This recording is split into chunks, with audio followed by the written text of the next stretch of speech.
Welcome to Faith and Freedom. For the next few minutes, we hope to inform, inspire, and encourage you as we discuss the legal victories and challenges to your fundamental freedoms and religious liberties. Faith and Freedom comes to you from Liberty Counsel, a civil liberties, education, and legal defense organization. Join us now as Matt Barber, Director of Cultural Affairs for Liberty Counsel, explains the latest legal issues all across this country. In the courtrooms of America, Liberty Counsel is winning the battle for your constitutional freedoms. Is the American dream and the great American experiment dead? Our guest today on Faith and Freedom says no. Tim Geoglein, author of The Man in the Middle, an inside account of faith and politics in the George W. Bush era, joins us today. And Tim, welcome back again. We've had a series of wonderful interviews this week, and we close out this week focusing on the last part of your book, and particularly I'd like to focus on the last chapter of your book, where you talk about your opinion that America is moving toward another great awakening or a renaissance. And you are encouraged, and I'm encouraged by the fact that you're encouraged. When we look around us and see, Europe is about to crumble, the United States economy is faltering in a way we haven't seen since the Great Oppression. How can you be so optimistic? Well, I'd like to answer that question, if I may, Matt, by actually going back to 1781, which, by the way, was a very difficult time in American history. You know, the Americans who lived through the Revolution thought those were the worst days. The people who lived through the Civil War, we have to remember that we lost 500,000 people. Right. They thought those were the worst days. People who lived in the Great Depression, they said those were the worst days. In the height of World War II, even in the incredible unity of our country, there was a real chance that we could have lost. And just after Pearl Harbor, people said those are the worst days. Charles Krauthammer has called 9/11 the Pearl Harbor of our generation. That was pretty amazing, to have President Bush standing in all that wreckage and looking at what had happened to our country. So why can we take heart? I have a chapter in my book called To Revitalize America, Remoralize the Family. And I quote from John Adams, and this will take just a moment, but this is what he wrote in 1781. He wrote, "The foundation of national morality," now, by the way, he's speaking of America here, "must be laid in private families. How is it possible that children can have any just sense of the sacred obligations of morality and religion if, from their earliest infancy, they learn their mothers live in habitual infidelity to their fathers, and their fathers in as constant infidelity to their mothers?" Wow. Now, that to me is a remarkable observation. How is it relevant to today? In the year in which we're living, 40% of all American marriages end in divorce. Sure. And 75% of all second marriages end in divorce. In America today, 40% of all Americans are born out of wedlock. And I want to disaggregate those numbers for a moment. That is 70+% of African Americans, 50+% of Hispanic Americans, and almost 30% of white Americans. In Detroit today, we have 400 liquor stores and not a single supermarket. In America today, we have 1.4 million members of gangs. There are 33,000 gangs in America.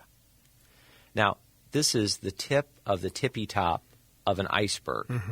And if you add it all up together, it adds up to social and moral decay. Yes. It's real erosion that is measurable.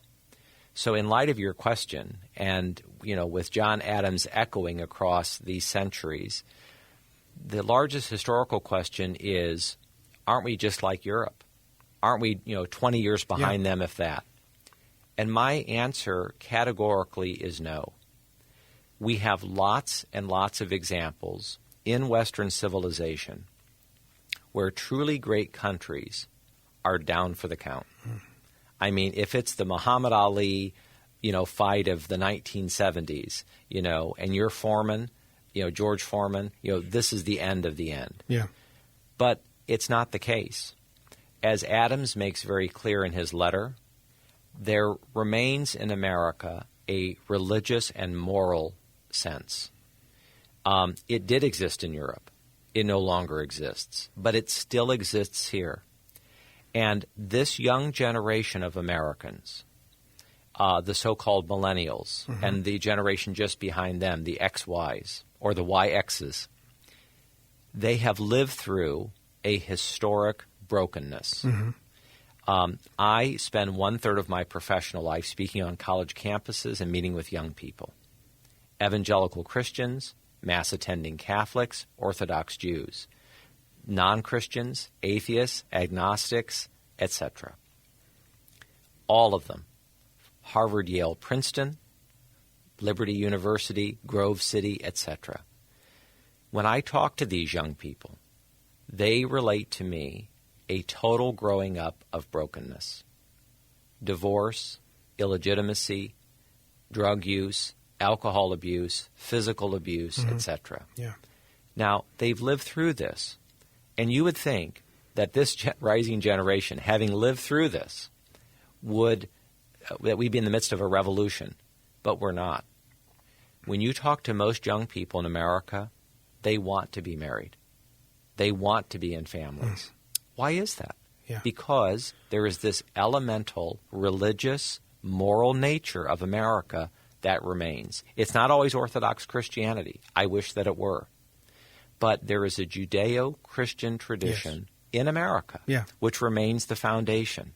And when you talk to these young people, a spiritual, religious sense is not kind of important. This is not 1968. When you talk to young people, they believe very strongly in the importance of religion and spirituality. I'm not defending and saying, boy, that's where we need to go. Right. I mean, I'm a Christian. Right. But I believe that you can build on that versus a generation that is totally cynical, totally skeptical, and just wants to end the whole project. That's not where we're at. How do we do it? When we have many controlling the reins of government right now who you mentioned, are we going to be like Europe in 20 years, who seek to emulate Europe, who President Obama, for example, in my observation, seeks to remove Ronald Reagan's shining city on the hill and relocate us to a lower altitude alongside those European secular socialist nations that he so adores.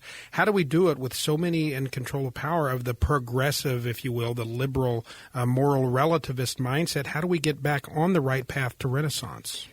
We have had 3 presidents in 125 years who were truly radical. Woodrow Wilson, the first major progressive, who was also an intellectual professor, who fancies himself like Barack Obama and vice versa. Franklin Roosevelt and Barack Obama. Right. We have had in that time essentially 2 conservative presidents in the way that we're talking about, Ronald Reagan and George W. Bush. Right. All that to say, in my strongly held opinion, elections have consequences, to quote Barack Obama. He promised a radical transformation. That's what he's doing. But in my view, Matt, at the end of the day, politics cannot save a marriage. Government cannot tuck a child into bed at night. Government it can make things worse, a lot worse. Look at the Great Society. Look at, I could go on and on and on and on. All that to say, in my view, the church and private institutions must and are re-engaging. This gives me great hope. And I believe very strongly with the great conservative philosopher Robert Nisbet that what he called the intermediary institutions are fighting to give us a strong civil society. The church, the synagogue, the neighborhood, private associations, great colleges like Liberty University, and there are many other examples. There are lots and lots of Americans who are helping the least, the last, the lost. They're not looking to government for help. That kind of civil society does not exist in most of the world, right. But it is still thriving in America. In my view, the seeds of faith and our public square go together And I believe that an American Renaissance will come from this marriage of faith and people who want to do the right thing. Well, Tim, thanks for being with us all week on Faith and Freedom, folks. The book, The Man in the Middle, an inside account of faith and politics in the George W. Bush era, available at Amazon.com, available at Barnes & Noble and all of the major bookstores across the country. It's an encouraging read. Be encouraged. We are on the road to Renaissance in the United States of America. Tim Geoglein does a wonderful job of pointing out that reality. Thank you for joining us on Faith and Freedom.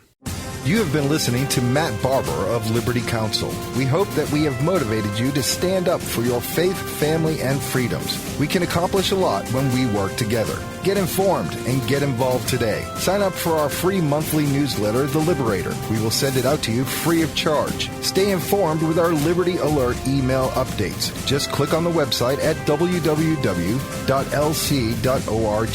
or call us at 1-800-671-1776. Tune in next time to learn more about your rights right here on Faith and Freedom.